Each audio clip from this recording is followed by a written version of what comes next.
Boa tarde. Estamos de volta com mais uma entrevista no nosso projeto Trajetórias Geográficas, a história de vida como uma possibilidade para entender os caminhos do professor pesquisador na geografia. Projeto desenvolvido pelo GEA, Grupo de Estudos Integrados em Ambiente, Geografia e Ensino. E essa semana, a nossa convidada é uma pesquisadora muito importante no nosso curso.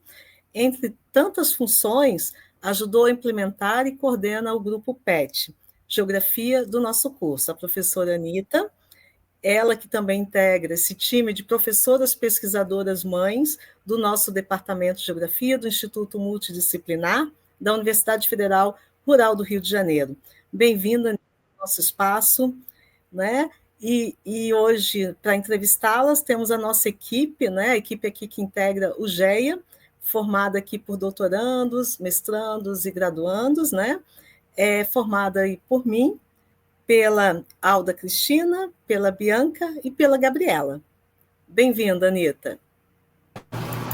Obrigada, agradeço o convite e a oportunidade de estar aqui conversando com vocês. Bom, antes de iniciar os questionários, vamos a uma breve apresentação da professora Anita. Apaixonada por música desde que se entende por gente, é geógrafa de formação com graduação e mestrado na Universidade Federal Fluminense e doutorado pelo Planejamento Urbano e Regional pelo IPUR, na UFRJ. E desde 2010 atua como docente na Universidade Federal Rural do Rio de Janeiro, no campus de Nova Iguaçu, no IEM, onde é professora associada do Departamento de Geografia e no programa de pós-graduação em Geografia também, o PPGG. É tutora do PET Geografia e coordena o grupo de pesquisa coletiva Vandana Shiva, voltada a pensar a geografia a partir das experiências do cotidiano, da cultura, do corpo e da existência, com base em uma abordagem feminista e anticolonial.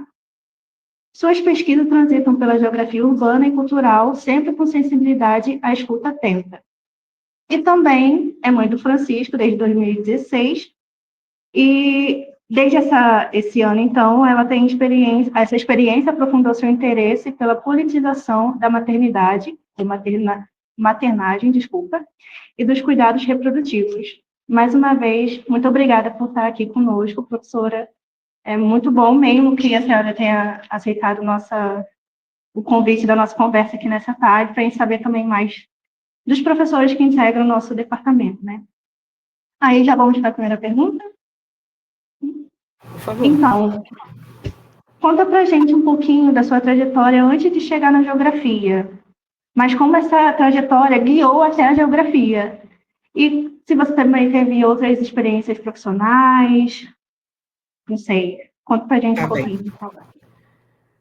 Bom, pensando assim no encontro com a geografia, eu me lembro sempre do primeiro livro que me impactou muito profundamente, tratando de desigualdade social, que foi um livro chamado Secas do Nordeste. Era um livro didático, acho que eu estava ali pela 6ª série, que talvez hoje seja 7º ano, né? 12, 13 anos, talvez. E eu fiquei realmente muito impactada com o sofrimento da desigualdade, né? E aquilo eu percebi que tinha alguma coisa ali que mexia comigo nessa disciplina. Acho que uma sensibilidade mesmo para a dor alheia, assim, uma coisa que eu percebi como a desigualdade se expressava. Talvez porque antes, né, eu tive uma criação em Santa Teresa, num condomínio tipo conjunto habitacional, que era de pessoas, de certa forma, intelectualizadas, né, professores, artistas, e, enfim, vários outros tipos de profissionais, mas algum privilégio, né, em relação à pobreza, uma classe média, assim. E aí me deparar, né, assim, com essas questões políticas ainda nesse final da infância, foi bastante marcante. E aí me lembro até hoje da professora Estela Mares. A geografia também me apresentou o primeiro professor negro, né, que foi o Márcio, professor ali também no fundamental. E a primeira professora Maria, que trouxe a música Maria Maria para a sala de aula, e outras músicas, né, Índio, né, do Caetano, e outras músicas que começaram a mexer também. Eu estudei numa escola que incentivava muito a arte, né, aqui também em Santa Teresa, o SEAT, e aí eu já tinha essa vivência também com a música em casa, e aí eu acho que eu fui muito naturalmente gostando da geografia, porque ela me dava a oportunidade de pensar o mundo, né, pensar minha existência no mundo. Mas foi no ensino fundamental que eu tive um professor que realmente marcou muito também a minha relação com a geografia, que foi o Leon, e ele questionava muito, era muito crítico, misturava muito a política, né, nas aulas de geografia, até para falar de Vossoroca tinha política, e era também tinha um jeito engraçado e ao mesmo tempo irônico, que também me chamava a atenção, e aí eu comecei a perceber que eu gostava de geografia. Tive também um professor fantástico, né, que foi o Paulo Alentejano, o Paulinho Chinelo, que foi meu professor na escola também, e aí era um outro tipo de abordagem da geografia, mais acadêmico, mas também muito inserido no MST, então a gente na escola ia a assentamentos rurais, né, todo ano, e enfim, foi a escola, né, que me aproximou da geografia, assim. Então eu fui direto fazer geografia por recomendação do Leon, desse professor. Eu fui para a UF, ele falou, não, você não vai gostar da UFRJ, não tem nada a ver com você, vai para a UF, que ali é que estão os principais nomes da geografia hoje em dia. O UFRJ ainda é muito... ele tinha feito o UFRJ, ele falava que tinha muita química, matemática, ainda tinha umas disciplinas na época de outros cursos, né, para compor a geografia, que, enfim, não sei nem se realmente ficou assim depois. Mas o fato é que eu botei para o segundo período Ciências Sociais, que na época do vestibular a gente podia escolher também o período que ia entrar, e aí eu cheguei nessa ideia. Bom, para a FRJ, então, eu vou fazer Ciências Sociais, para a UF Geografia, e eu passei na UF, passei em todas, na verdade, botei o segundo semestre na FRJ, porque eu queria experimentar a geografia, porque, enfim, esse medo de estudar na UF, lá em Niterói, mudar a vida toda, né? E a UFRJ, Ciências Sociais, era no IFIX, um lugar que todo mundo da escola que eu estudava já ia fazer Ciências Sociais, Filosofia. Eu falei, não, vou fazer uma coisa diferente. Eu fui para a UF, e foi a melhor escolha que eu fiz, porque eu nem voltei para fazer Ciências Sociais no segundo semestre, na UFRJ, fui direto me inserindo na geografia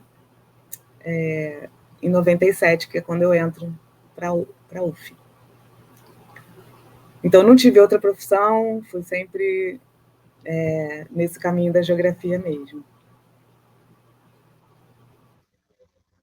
Muito bom saber que professores nossos também são inspirados pelos professores dele a cursar a geografia, né?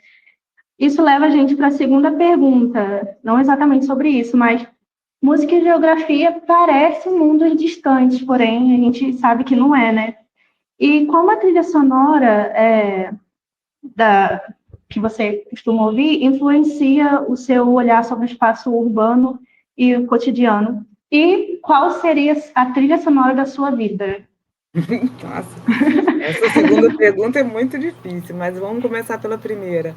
Eu acho que eu já cresci num ambiente muito musical, assim, né? Meu pai tocava violão, ele tinha aprendido sozinho, ele falava, né, com o orgulho que era autodidata. E aí eu já tinha isso, né? Toda vez que eu falo de alguma apresentação musical que o Francisco vai fazer com a escola dele, que é a mesma que eu estudei, minha mãe fala, nossa, mas você cresceu ouvindo essa música, né? Então, é curioso, esses dias ele fez, né, sábado, domingo, ele teve uma feira literária aqui de Santa Teresa, e ele teve uma apresentação de música do Milton Nascimento, e a minha mãe disse isso, nossa, você dormia muito ao som dessa música. Então, a música sempre foi presente no ambiente familiar, na escola, tinha aula de música, apresentações de música, né, anualmente. E eu acho que a música foi entrando assim, né? Para além disso, como era uma escola que valorizava muito as artes, tinha muito filho de artistas, né? As filhas do Chico Buarque estudavam na escola, o filho do Caetano Veloso estudava na escola, então tinha essa referência. Então sempre as outras turmas traziam peças e musicais desses, né? Desses cantores, né? Desses compositores, né? Ópera do Malandro, Saltimbancos. Então era uma coisa que eu cresci na escola entendendo que a música era parte da vida, né? Assim, e ela fez parte da geografia, eu acho que mais na verdade, mais no doutorado que eu encontro esse diálogo, mas por conta de uma recuperação da minha vida, assim, né? Você perguntou a trilha sonora da minha vida. Eu poderia falar que na infância era a música dos meus pais, né? Assim, o que eles ouviam, até porque não tinha uma qualidade musical para criança, voltado para criança, a não ser as que vinham desses próprios artistas, né? Saltimbancos é um exemplo disso. Então, Toquinho e tudo que tocava assim, né, de música para criança era desses artistas que eles ouviam. Então, claro que vou ter o período, né, de televisão e tudo que vem com a televisão para a infância, mas era um ambiente até de certa forma bem filtrado para essa leitura assim, mais televisiva. Né? A gente está falando ali da década de 80, quando eu, né, era criança. E aí acho que o encontro com a cultura, de um modo mais amplo, mais do que com a música, eu vim desde a graduação buscando. Então, no PET, que eu fui petiana na graduação também, e o tutor era o Rogério Rasbart, né? Ele tinha já essa questão da identidade, da cultura na geografia, ele já olhava o território também, pensando pelo lado da cultura. Então, eu sempre me interessei por essa discussão na geografia. Era muito o momento da globalização, Milton Santos, e aí tinha aquele Razão e Emoção na capa do livro do Milton Santos, que me chamou muita atenção, que eu podia despertar essa emoção de alguma forma. E aí eu estudei política cultural, distribuição de equipamentos culturais, de centros culturais na graduação e no mestrado. E no doutorado eu cheguei com a ideia de também estudar ações culturais de resistência. Mas aí, no meio do caminho, pela própria vivência, né, eu que tinha sido uma jovem com amigos artistas também, que enfim, tive a sorte de assistir ao primeiro show do Rapa, né, no Circo Voador, com 15 anos. Então, porque os meus amigos eram, né, de uma banda que não vale a pena nem falar o nome, porque era bem ruim, mas eles tocaram junto com o Rapa, e eu falei, nossa, isso é legal, porque o Rapa tinha uma letra de música que falava da vida urbana, né, da vida social. E aí eu já comecei a gostar, né, do Rapa ali, aos 15 anos. Mas quando eu estava no doutorado, que a Ana Clara Torres Ribeiro, que foi minha orientadora, ela me dava muita liberdade para escolher o tema, né? Então eu entrei com esse tema das ações culturais de resistência, mas eu era casada com um produtor musical e a gente era muito jovem, eu entrei no doutorado com 25 anos. E ali era muito convite para show, ele trabalhava com bandas, então tinha muito convite para música de um modo geral. E aí, Ana Clara, um dia eu compartilhando com ela o meu desafio, que era ser jovem, fazer um doutorado, e tinha muitos eventos musicais, né, muita coisa para sair à noite e tal. Eu falava, Ana Clara, às vezes eu acho que eu não vou dar conta do doutorado, porque também estou vivendo a minha juventude, né? Aí ela falou, não, claro que vai, por que você está esperando o quê para estudar música? Aí eu posso? Eu não sabia que eu podia estudar a minha própria experiência, né? Não tinha essa compreensão, porque até então a ciência, por mais que em algum momento falasse do cotidiano, era sempre do cotidiano de outra pessoa, né? Era o cotidiano das crianças na escola, o cotidiano, enfim, de outros lugares. E aí foi quando eu comecei a pesquisar aquilo que eu realmente gostava muito, né? E aí, entre, né, os grupos musicais assim da época, né, as bandas, era o Rapa, era o Benegão, que era meu vizinho aqui no condomínio, que era do Planet Hemp. Então eu tinha esse contato com, né, por essas vias também, e acabei entrevistando Pedro Luiz, Fernanda Abreu, que eram as músicas que eu achava que tratavam do tema, né, pela via da classe média também, porque por mais que a Fernanda Abreu falasse de funk, ela não era uma funkeira, né, da favela. Então tinha essa coisa de falar mais ou menos de um lugar social que eu também ocupava, né? A exceção do B, né, do Bernardo, eram todos brancos, eu não reparava isso muito bem, né? Não era uma questão para mim tanto naquele momento, mas as causas, né, que o Rapa colocava eram sempre ligadas, né, questões sociais, raciais. E isso me chamava bastante atenção, né?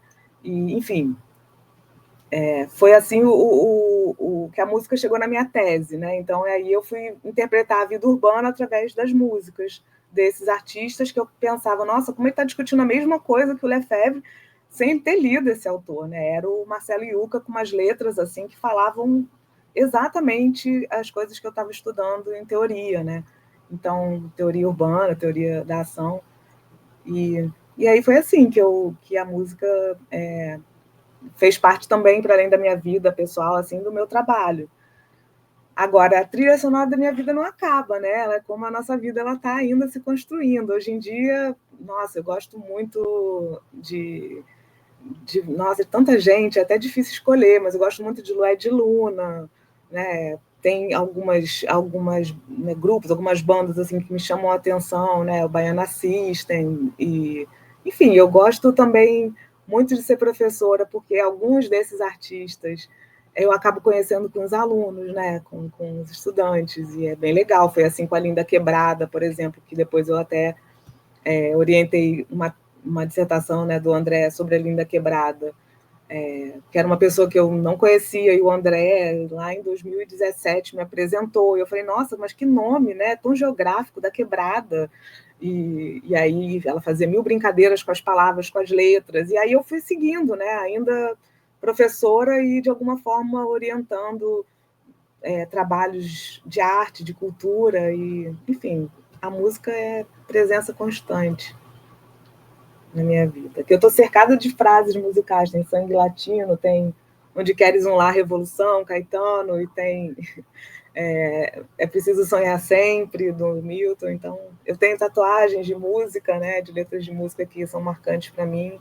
A música está no meu corpo, está grafada, corpografada em mim. Ai, que bacana, professora. Muito, eu fiquei impressionada aqui, porque eu sabia que você gostava de música, porque observa-se pelas tatuagens, porém não sabia que era nessa intensidade. Eu achei Eu acho que tem um pouco sensacional. de frustração, porque eu nunca toquei nada e não canto bem. Quando eu tentei aprender percussão, e eu vi que até para tocar reco-reco tinha algo parecido com uma partitura, eu falei, não vai dar para mim. Eu não consegui aprender música, é um pouco frustrante da minha vida isso, mas, enfim, eu amo música de qualquer forma. Canto mesmo desafinada. Pode ser um projeto aí para frente, né, Anitta? Também não fazia ideia, que bacana. Eu tenho vontade de aprender a cantar, porque eu acho que aí seria talvez o caminho mais feliz, né? Assim, então, eu gostei muito também dessas percussões com o corpo, que as pessoas fazem, acho muito interessante também, mas ainda não usei. Já usei dançar, né? Mas tem tempo que eu não faço isso, desde o início da pandemia que eu não tenho dançado, porque eu acho que também é uma coisa que me impulsiona muito, assim, né? A música e a dança, assim, o corpo. Bom, isso leva a gente para a terceira pergunta, que no caso você tem várias referências, seja dentro da geografia, da área própria da geografia, ou quanto da música, e a gente gostaria de saber se você pudesse sentar com um autor ou autora, quem seria essa pessoa e o que você acha que você perguntaria, que seria uma curiosidade sua saber. Pessoa que está viva ou pessoa que já foi? Fica a sua Nossa, tanta escolha. gente, tanta gente. Ai, de Milton Santos a Doreen Massey, pensando nos geógrafos e geógrafas, né? Tanta gente que eu tenho curiosidade. Vandana Shiva, né? Que dá nome à nossa coletiva. Toda vez que eu leio um texto, a gente se identifica tanto. Essa pergunta também é tão difícil quanto escolher músicas, né? É bem difícil, mas eu acho que eu ficaria com a Doreen Massey. Hoje estava lendo Lorena Cabinal, não é da geografia, mas é uma feminista comunitária indígena da Guatemala, né? Então, eu tenho muitas curiosidades, assim, né? Então, eu tive a sorte de poder conhecer, talvez, a minha principal referência, hoje ser amiga dela, que é a Joseli, da Geografia Feminista. Isso, para mim, é bem legal, né? Tem outras pessoas muito queridas com quem eu aprendi muito, que eu tive a sorte de conviver, né? Então, enfim, pude conviver com Carlos Walter Porto Gonçalves, que era amigo dos meus pais, e em 78, o ano que eu nasci, ao mesmo tempo que estava lá falando que a geografia estava em crise, estava aqui no condomínio lutando pelas pessoas que alugavam poderem ter prioridade de compra, que o condomínio ia ser leiloado. Então, teve uma luta política. Então, eu nem podia imaginar, quando eu cheguei na UF, que ele era uma referência da geografia, porque eu conheci ele como o pai da Bia, né? Como o vizinho aqui do condomínio. E eu não sabia do alcance dele. Enfim, o Carlos Walter é uma pessoa que leva a gente, naquele momento, para olhar mais a Amazônia, olhar a América Latina, né? Quando eu entrei na universidade. E aí eu acho que também me leva para um desconhecimento da música latina, por exemplo, né? E eu pude conversar com ele bastante, então essa é uma pessoa que eu pude conversar, mas das que eu não pude conversar, mesmo tendo chegado um pouquinho perto, né? Como o Milton Santos, né? Que eu pude ver ele na UF, e acho que naquele evento de Florianópolis ele foi também, não foi, Cristiane? De 2000, enfim. Mas não lembro o ano, mas é por aí. Eu era da graduação. Era os 500 anos, né? Era o ENG de Florianópolis. Então, em 2000. 2000. E aí eu acho que a Doreen Massey, porque, né, uma geógrafa importante, muito reconhecida, e a Vandana Shiva por ser essa referência também para a gente do ecofeminismo. Legal, professora. Legal. Professora Anita, a gente percebe que o seu trabalho ele tem um toque especial, misturando saberes da academia com vivências como a maternidade. Como essas experiências, conta pra gente um pouquinho, a gente quer saber, como essas vivências têm influenciado o seu jeito de pesquisar e de pensar a geografia? Como eu falei, né, quando a gente escolhe olhar a geografia pelo cotidiano, por exemplo, né, eu cheguei no planejamento urbano, a Ana Clara tinha uma visão muito sensível também para a própria geografia, ela dialogou com Milton Santos, né, e ela formulava as teorias da ação, a cartografia da ação, enquanto o Milton Santos estava ali definindo que o espaço era um sistema de objetos, um sistema de ações, né, ela estava pensando nessas ações. E isso sempre me chamou muita atenção, porque ela falava do sujeito corporificado, que não era um sujeito abstrato, né? Era um sujeito que tinha... Ela falava carne, sangue e cultura. Então, eu já tinha essa atenção para essa sensibilidade analítica que ela tinha também, né? De falar da potência da criatividade, da sensibilidade. E aí eu valorizava muito isso, né? Só que aí ainda não era feminista de carteirinha e muito menos acadêmica. Era uma coisa que estava assim na minha criação, pela minha mãe ter sido mãe de 3 mulheres, a minha casa ser muito feminina, minha avó tinha 13 netas, então era a coisa de ser mulher, do empoderamento, vamos dizer assim, das mulheres, eu já carregava, mas não com o nome, né, do feminismo. E aí, quando a gente cria o programa de pós-graduação na geografia, a gente teve uma experiência de ver algumas colegas não conseguirem entrar no programa imediatamente por conta da maternidade, ou porque estavam de licença maternidade, ou porque, como alguns colegas mencionaram, elas estavam com a produção baixa por terem tirado a licença maternidade, o que na cabeça deles poderia prejudicar o programa, que seria avaliado, né, a partir da sua criação pela produção, né? E aquilo me deu uma revolta, assim. Eu demorei bastante tempo para digerir essas cenas, essas reuniões que a gente viveu, em que eu realmente briguei assim, contra uma coisa que eu não tinha nome naquele momento, mas que eu fui percebendo que era um sexismo institucional, um machismo institucional, em que as oportunidades não eram iguais, né, para homens e mulheres, porque por mais que os colegas tivessem falado, eu tive 2 filhos e a minha vida não mudou nada, quando eu reivindicava, né, o direito das colegas que estavam de licença maternidade no momento em que da colega, né, que o programa foi criado, que ela pudesse ingressar no programa, que ela ajudou a fazer o projeto. E enfim, fui vencida por essa lógica, né, da produção, da produtividade. E aí fiquei com essa revolta assim, dentro de mim. Conversando com outras professoras, eu vi que aquilo não era eu não era mãe ainda, né? Eu só desejava ser mãe, e já estava ali com o relógio biológico já, assim, avisando que não podia demorar muito. Mas, enfim, isso foi em 2015, né? 2016, então, eu me descobri grávida em 11 de janeiro de 2016 e tive o Francisco um pouquinho até antes da hora, com 36 semanas, em agosto. E ali eu realmente vi que tem uma condição muito desigual, né? Assim, porque eu sofri bastante na amamentação, foi muito difícil.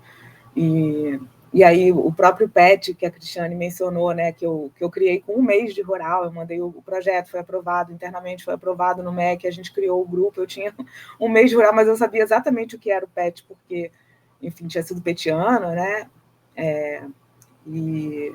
E aí o próprio PET, nesse momento, teve um processo de recredenciamento de tutores, e eu pedi para o processo ser antes da minha licença, eles falaram que era privilégio, que eu não podia ter isso, então o processo seletivo foi durante a minha licença. Então o Francisco, com 2 meses de vida, né, com sérios problemas de amamentação e de ganho de peso, enfim, eu só chorava, totalmente desequilibrada no puerpério, e eu tive que fazer esse processo seletivo. Eles me sabatinaram por mais de 1 hora, sendo que eu tinha uma carta, né, do grupo, enfim, dizendo que queria que eu continuasse. Eu tinha uma excelente relação com o grupo PET nessa época, né? Eles eram muito próximos, muito queridos, e, enfim, não adiantou o grupo se manifestar, tentar, eu tive que passar por esse processo seletivo, mexeu muito comigo, mexe ainda, estou aqui até emocionada, porque eu achei uma violência, assim, né? Eu não estava pedindo um privilégio, estava pedindo um direito, que era a minha licença maternidade, né?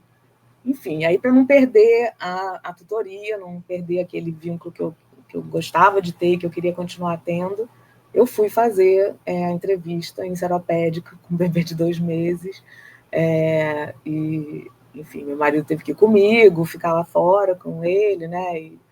E foi bem revoltante, assim, né? Mas eu consegui falar para a própria banca que eu não queria estar ali, que eu achava um absurdo, né? Enfim, não respeito a licença maternidade. Então, eu fui percebendo que tinha espaços em que as mulheres tinham que brigar de um jeito desigual mesmo, né? As mulheres mães em especial. E aí eu comecei a atentar para isso, né? Atentar que a gente também tinha coletiva já nesse momento. É importante dizer que em 2013, a Natália Oliveira, que hoje está aí lutando para concluir o mestrado, me apresentou para a coletiva, que na época era o coletivo, inclusive, era o coletivo com outros professores. Depois a gente acabou fundando o primeiro grupo trans da Rural, né? Porque ele era um grupo que tinha um foco em ações territoriais, e aí vira uma coletiva que tem um foco no feminismo mesmo e nesses saberes outros, né? Que envolve, inclusive, esses saberes que a gente desenvolve no cotidiano. E aí o feminismo ele entra aí e me fortalece para eu estudar a maternidade a partir da geografia feminista. Então, ali em 2018, eu conheço a Joseli, convido ela para um evento que eu estava organizando, e nessa época também, de novo, aprendendo sempre com os estudantes, né? Dizer que foi a Natália que trouxe o Geografias Subversivas para o grupo, que ela tinha comprado num evento, numa banca daquelas de livro de evento, e trouxe para a gente discutir, e aí a gente discutiu Vandana Shiva, e aí eu fui me fortalecendo de que aquilo não era um tema não acadêmico, né? E falar de maternidade é falar de natalidade. Natalidade é um tema de população, né? Mas também é falar de gênero. A gente também divide, né? Os grupos.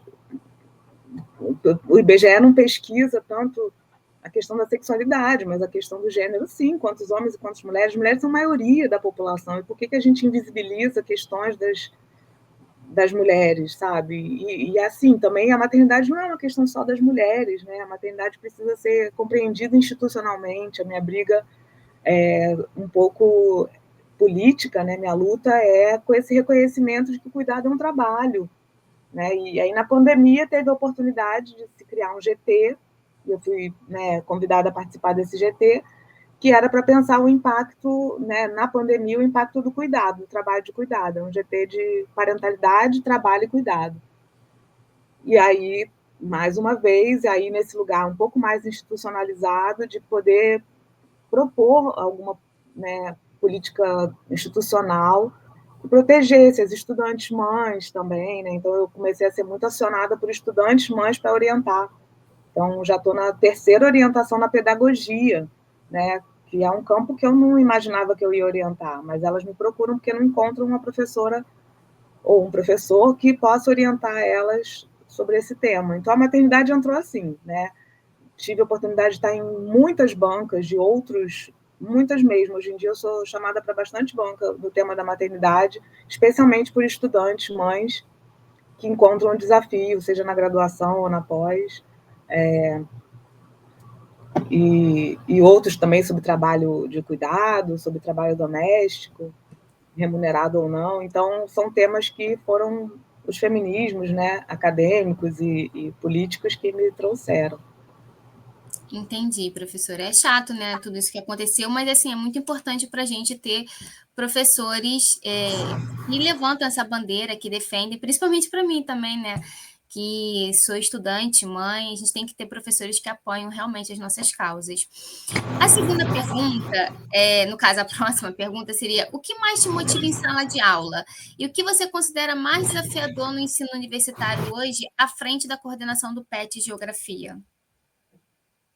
Não só do PET, mas como professora, né? Eu tenho Sim. sentido, vou começar por esse final, assim, eu tenho sentido um desafio muito grande com a falta de contato dos estudantes com livro e papel, de um modo geral. Eu acho assim esquisitíssimo entrar numa turma e as pessoas não estarem com caderno, né? E estava refletindo isso com a turma de ontem, né, de Geografia Urbana, que eu ainda tenho uma caixa enorme com todos os textos que a gente copiava, ia na copiadora, né, e lia, rabiscava os textos, e assim, eu estou estranhando muito, porque eu sinto que tem uma dificuldade de ler, porque muitos estudantes sequer têm computador, né, então, ler no celular é realmente um desafio. Os nossos olhos não aguentam, né, então, o que tem mais me preocupado nesse momento é essa falta de contato com a leitura, né? Porque eu leio muito no PDF, no computador, né? Mas se eu tivesse que ler tudo que eu leio no computador no celular, eu mesma não estaria lendo tanto. E assim, eu leio muito em livro ainda, compro livro, sabe? Assim, eu sei que para os estudantes é difícil, mas tem a biblioteca, e ninguém vai à biblioteca. Assim, eu posso falar ninguém vai, mas quando eu pergunto, alguém aqui já foi à biblioteca? Os alunos nunca foram à biblioteca. Tem uma minoria, mesmo, assim, de 2 ou 3 que já foi à biblioteca, para usar o computador da biblioteca, para usar como sala de estudo. E isso, no processo formativo, eu acho tão fundamental que você consiga ler e escrever, né? Porque senão fica muito difícil na hora de fazer uma monografia, na hora de fazer um trabalho, um relatório, se você não exercita. Então, meu maior desafio hoje em dia é esse, é que a gente pede leituras e muitas vezes os alunos não fazem. E aí depois talvez saiam com a sensação de que não aprenderam nada de relevante, né? Porque também, por outro lado, tem aquela compreensão de que eu ouvi, eu já sei. E não é assim, né? A gente ouve, a gente entende, mas daí a você conseguir escrever com as suas palavras aquilo que você ouviu é outro desafio, né? Então, eu sinto esse sendo o maior desafio. E o maior incentivo, assim, aquilo que mais me motiva na sala de aula é justamente o contrário. Quando eu vejo que tem alguém, hoje eu estava dando aula para a turma do mestrado, por exemplo, que é uma disciplina Geografias e Feminismos, né? Então, é uma optativa, só está ali quem quer, né? E assim, tem várias pessoas que não são, né, meus orientandos, né, inclusive, mas que estão ali também. Então,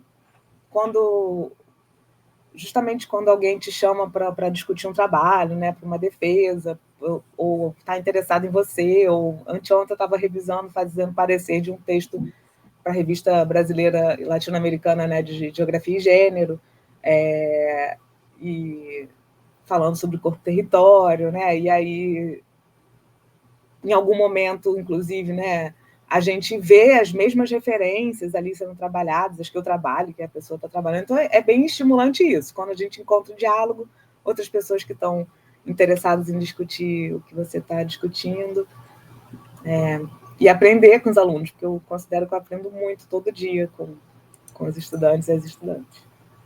Entendi. Acho que essa queixa é uma queixa comum de outros professores também. Professora, você tem algum sonho ou perspectiva que ainda almeja como geógrafa?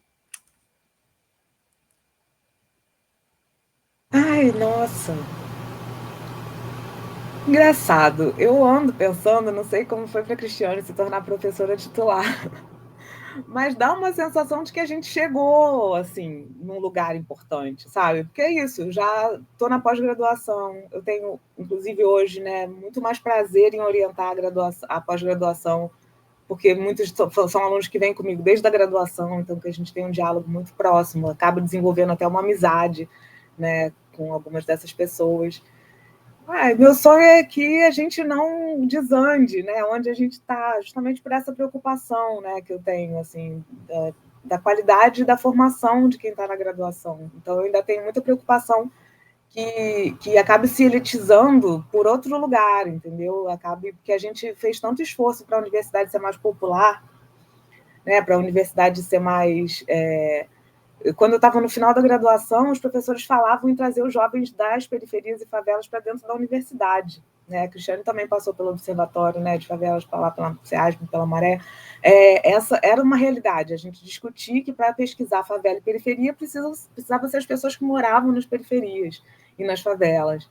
E 20 anos se passaram, ok, estão, né, na universidade, essas pessoas, a universidade de fato foi, né, como no caso da Rural de Nova Iguaçu, para uma periferia, né, para a Baixada Fluminense, mas as condições também não são como a gente queria, né? Então, muitos alunos trabalhadores, né, os trabalhos também cada vez mais precarizados, mais exigentes, os alunos têm pouco tempo, a gente viveu uma pandemia, muita gente também, né, perdeu parte da formação na escola e está chegando aí com esse impacto na universidade, né, de não ter tido ensino médio ou direito.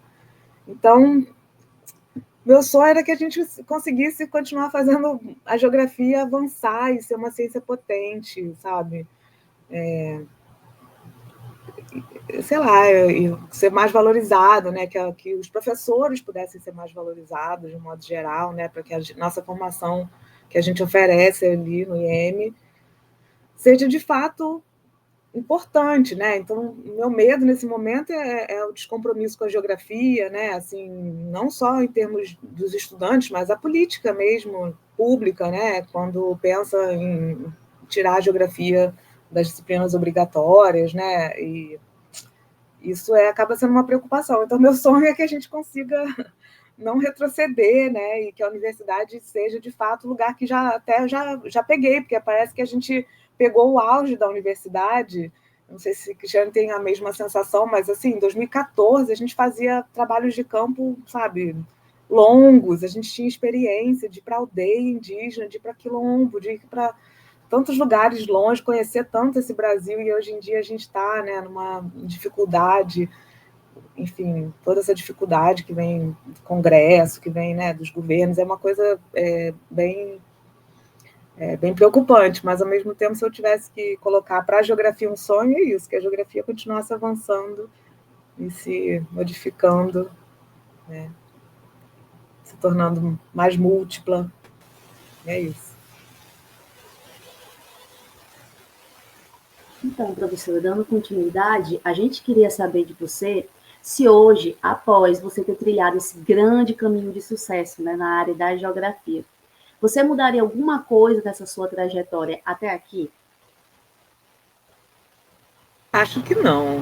Acho que a trajetória ela tem sido feita assim, podendo escolher, né? Então isso é muito bom, assim. Estou fazendo escolhas que até agora me trouxeram para esse lugar de saúde, assim. Então, quando eu começo a falar de maternidade, era como um grito, assim, né?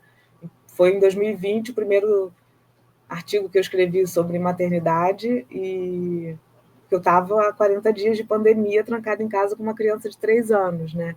Então, o sofrimento, né, faz a gente também refletir, né? E aí eu acho que a forma que eu encontrei foi trazendo para um racional, assim, né? Tentando mostrar para o mundo que aquilo ali era uma questão. Então, eu não mudaria nada na minha trajetória, não. Talvez eu tivesse me dedicado a algum instrumento, tivesse me dedicado, porque aí, para minha surpresa, quando a Ana Clara faleceu, minha orientadora de doutorado, eu descobri que ela era formada pelo Conservatório de Música, ela era uma maestrina, né? Ela era formada em regência e tudo, e tocava lindamente. Então, Ana Clara sempre foi uma referência para mim, muito difícil de ser alcançada. Ela tinha 4 filhos, e quando eu descobri isso no doutorado, super evitando filhos, né? Porque eu tinha muito medo. Inclusive, eu fui perguntada, hoje, coisa que não se pode fazer mais, né? Fui perguntada na banca se eu pretendia casar e ter filhos, né? Coisa que a gente sabe que hoje é, inclusive, proibido, assim, né? Pela lei das mães cientistas. A gente não pode constranger as mulheres a esse tipo de pergunta. Mas eu tinha muita preocupação de engravidar no doutorado, e aí, quando eu vi, a minha professora orientadora tinha 4 filhos, era incrível, viajava a América Latina inteira, e aquilo me deu, eu falei, eu nunca vou conseguir estar nesse lugar. E, de fato, com 1 filho só, eu já achei bem desafiador, 4 eu não consigo nem me imaginar. Mas, enfim, se eu pudesse mudar alguma coisa, talvez eu tivesse aprendido a tocar um instrumento e levar a vida com um pouquinho mais de leveza, porque eu acho que eu levei a maternidade assim com muita tensão, né? Enfim, porque foi difícil, né? Teve dor física, né? Inclusive da amamentação durante muito tempo. Então, se eu pudesse, eu teria tocado violão para o meu filho, ao invés de chorar do amar para ele. Então, a gente também queria saber se tem alguma curiosidade que você queira compartilhar com a gente, né? Alguma curiosidade sobre você, né? Alguma paixão, algum hábito que você tenha, alguma memória marcante, enfim. Eu acho que eu vou dizer uma coisa que me fez muito bem nesse período que eu estava entrando no doutorado, que foi a prática da yoga. Tem gente que fala yoga. Eu tinha pânico de falar em público, em auditório e microfone. Sim, uma coisa que eu tinha pavor.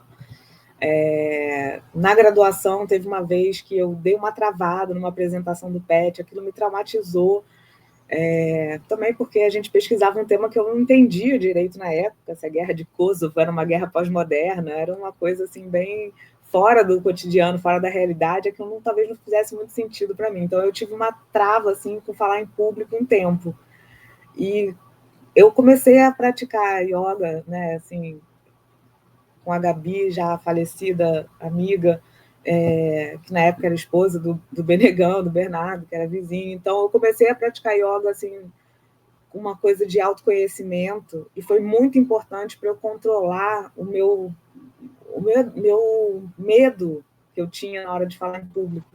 Então, em várias apresentações, já palestrante, já professora universitária, às vezes eu tinha essa coisa e eu acionava a respiração da yoga para me dar uma acalmada. Então, eu acho que isso fez muito bem para mim, e durante muitos anos eu pratiquei. Agora eu estou um pouco devendo, estou no Pilates e buscando outros caminhos, mas eu acho que a gente precisa se cuidar, né? Então, se eu pudesse deixar uma mensagem assim, né, para a gente sempre cuidar da gente, se olhar, né, e também tentar não adoecer as pessoas que estão à nossa volta, né? Então, eu acho que eu aprendi, estou tentando, né, aprender, acho que a gente tenta o tempo todo, melhorar como pessoa, né, ser uma pessoa mais tranquila, levar a vida um pouco mais leve, se cobrar menos dos outros. É um exercício diário. Eu acho que a yoga é um lugar que me ajudou muito, e que todo dia eu acabei me cobrando agora, que tem que voltar para a yoga. Mas acho que o Pilates também contempla um pouco isso, que também lida muito com respiração e tal. Então, eu acho que é se conhecer pela via da respiração, do corpo. Não é à toa que hoje eu falo de uma geografia corporificada, né? Porque eu acredito que a gente sente impacta muito o que a gente faz, né, de trabalho. E como eu falo para as minhas orientandas, né, tem que pesquisar o que gosta, o que faz bem para você. Não adianta estudar, sabe, a política de guerra, não é à toa que a guerra me fez tão mal naquele momento. Se aquilo te dói, se aquilo te faz mal, procura alguma coisa que te dê mais prazer. Foi o que eu fiz com a busca, foi o que eu fiz com a maternidade, né, e é isso, vamos viver a vida lutando, que não dá para perder a luta, mas também não dá para perder a ternura, né? Então, eu acho que é esse recado, a curiosidade assim, minha, assim, que eu queria dizer, que eu também já tive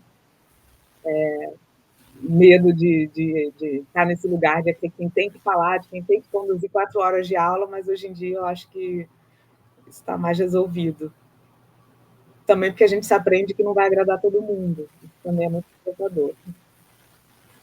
Então, professora, a última perguntinha que a gente tinha para fazer para você, inclusive você até já respondeu, né, que seria o conselho, né? Então, que conselho é que você daria para a gente? Eu, no caso, já estou no doutorado, mas para as meninas que estão iniciando, né, a graduação, que conselho é que você daria para a gente, né, que está começando essa vida acadêmica, que quer permanecer nessa vida acadêmica? Então, que conselhos você daria? Hoje em dia eu valorizo muito isso que eu falei, que é o cuidado, né? Tanto o autocuidado quanto o cuidado de quem está com a gente, de quem nos fortalece, assim. Então, especialmente, né, da gente, para a gente poder seguir na vida acadêmica, porque é um ambiente que não parece, mas é bem adoecedor, né? E eu digo que não parece porque o adoecimento ele não é necessariamente físico, né? Então, como um trabalhador de fábrica que vai ficar fazendo um movimento repetitivo, né? Minha mãe, por acaso, era bancária e teve lesão por esforço repetitivo. Não é esse o lugar da exaustão corporal, mas é a invisibilidade da pesquisa, né? A dificuldade de fazer extensão sem ter recursos, né? Então, são coisas que a gente tem que buscar o recurso para poder trabalhar, e aí depois você tem que prestar contas, e aí você tem que coordenar 40 coisas ao mesmo tempo. A nossa vida é muito acho que é muito cheia, né, de responsabilidades, assim, acho que todo profissional, mas acho que na vida acadêmica tem essa desvalorização, né? Eu vejo a ANPG, que é a Associação Nacional de Pós-Graduação, falando da valorização, né, de mestrado e doutorado, né? Porque você faz a graduação, mestrado, doutorado, você sai como se você não tivesse trabalhado, né? Você é estudante, mas é um trabalho, você se dedica integralmente àquela pesquisa, né? Você está estudante, mas você também está pesquisadora, né? Num grupo de pesquisa, num laboratório. Então, estar atento a isso, porque a gente sempre acha que não vai pegar a gente, porque não está tanto assim. Mas aí a gente vai se acostumando com muito, sabe? Então, como professoras também, né? A profissão de professora leva muito trabalho para casa, né? E prepara a prova, e dá a prova, e corrige trabalho, e montar aula, e tudo que é fora da escola cada vez menos valorizado, inclusive nas contratações, né? E é isso, a gente tem que se cuidar. E aí eu acho que nada mais importante se cuidar do que tentar fazer o que gosta, tentar achar algum prazer no que faz, né? E aí, Alda, por você estar no doutorado, eu vou te dizer que eu descobri isso no doutorado, sabe? E foi bem libertador para mim. Como eu descobri o feminismo já professora, orientadora e veio da graduação, né? Assim, a dica. Então, eu acho que a gente sempre aprende a se cuidar e tentar levar a vida de uma forma mais saudável mesmo, né? E ter contato com a natureza e ter amizades, especialmente com mulheres, porque as mulheres são mais sensíveis para ouvir as mulheres, né? Enfim, então é isso que eu recomendaria. Então, professora, a gente está finalizando agora, né, com as perguntinhas. A gente reservou apenas essas 9 perguntas para você. Então, de antemão, a gente queria muito agradecer a sua participação. Foi um prazer muito grande conhecer você, conhecer sua trajetória, suas vivências, né? E essa sua trajetória, ela inspira muita gente, né? Principalmente nós, meninas, mulheres que estamos fazendo ciência, né? Tentando fazer ciência, né? Com todos esses percalços, essas dificuldades, né? Então, foi um prazer muito grande, né? Ter você aqui com a gente. Então, muito obrigada, né? Por mostrar aqui a sua vivência, né? E contribuir, né? Para construir esse caminho acadêmico mais inspirador. Então, agora a gente vai deixar, né, uma dica do nosso próximo convidado, da nossa próxima entrevista. Então, esse professor, né, da nossa próxima entrevista, ele tem uma forte ligação com as políticas de gestão hídricas. E aí, vocês já têm em mente quem seria esse próximo entrevistado? E aí, antes de finalizar, eu queria pedir para a professora, né, Anita, fazer as considerações finais dela sobre essa entrevista de hoje. queria agradecer vocês 4 e as outras pessoas do grupo, dizer que eu acho muito importante a gente valorizar as trajetórias das pessoas, né, dos professores e professoras que trabalham ali, né, com a gente. Acho que a trajetória é em si também um conceito geográfico importante, né, que justamente vincula espaço e tempo, né, por onde eu andei nesse tempo de formação, como é que foi a minha trajetória dentro da universidade. Eu acho que isso tudo é um trabalho bem legal que vocês estão fazendo. E é isso, parabenizar vocês e agradecer a oportunidade de trazer essas memórias à tona aqui. E se eu puder ter inspirado alguém, né, a refletir sobre a vida, vai ter sido ótimo. Obrigada. Vocês já me inspiraram. Anita, muito obrigada. Acho que foi uma tarde, né? Um pedacinho da nossa tarde com mais alegria. Assim, é muito bom. A gente já trabalha juntas aí desde 2010, né? E tão poucos momentos a gente tem para conversar sobre a nossa trajetória mesmo, né? E conhecer esse outro lado que muitas das vezes eu sempre falo, né? Os alunos olham para a gente e a gente também, enquanto professor, olha para o outro, né? De uma forma consolidada, como se a nossa vida fosse aquilo que a gente faz ali na universidade, né? E esses momentos assim a gente acaba conhecendo um pouco mais esse outro lado, né? Das pessoas. Então, muito obrigada por compartilhar a tua trajetória aqui, né? Eu acho que é um registro muito bonito que está ficando do nosso departamento, né? Conhecer todas essas trajetórias das pessoas, né? Que compõem o nosso departamento. Então, muito agradecida, né? E de novo agradecer aí a participação, né?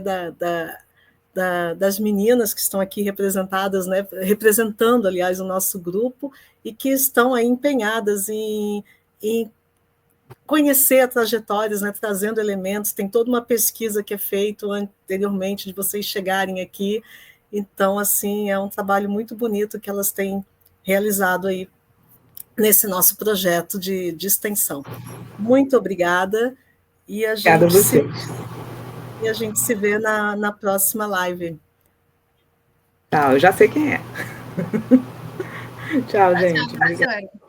Tchau, tchau.